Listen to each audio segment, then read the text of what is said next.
Direktur Eksekutif Center for Indonesia Strategic Actions atau CISA, Heri Mendrova menyebut rencana vaksin booster berbayar yang akan dilaksanakan Januari tahun 2022 menjadi kebijakan yang inkonsisten dengan program vaksinasi primer yang menjadi program vaksin gratis pemerintah kepada seluruh masyarakat Indonesia.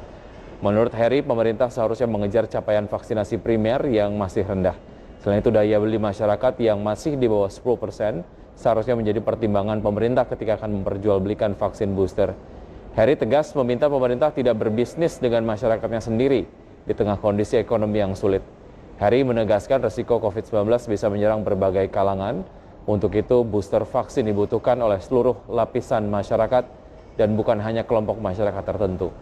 Untuk itu, seharusnya pemerintah memberi subsidi booster vaksin dan tidak memperjualbelikannya. Terbalik dengan beberapa fakta dan realitas. Yang pertama adalah semangat pemerintah dalam mempercepat tercapainya herd immunity massal.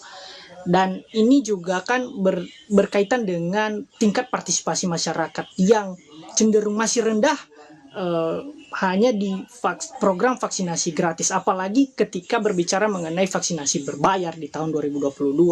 Jangan sampai ini ada indikasi bahwa pemerintah justru akan berbisnis dengan masyarakat atau warga negaranya. Yang kedua adalah persoalan pertumbuhan ekonomi yang memang diklaim cenderung stabil bahkan meroket pada saat kuartal 2 ya di 7,07, kemudian stabil di kuartal 2, 3 dan 4. Nah, ini berbanding terbalik dengan pertumbuhan konsumsi rumah tangga yang total konsumsi rumah tangga sendiri ini hanya di bawah 10%. Nah, apalagi kaitannya ketika berbicara mengenai kebutuhan hidup layak yang ada di Indonesia yang sudah disampaikan oleh pemerintah itu ada 64 komponen.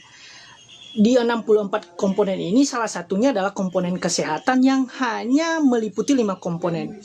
Dan 5 komponen ini pun tidak termasuk dari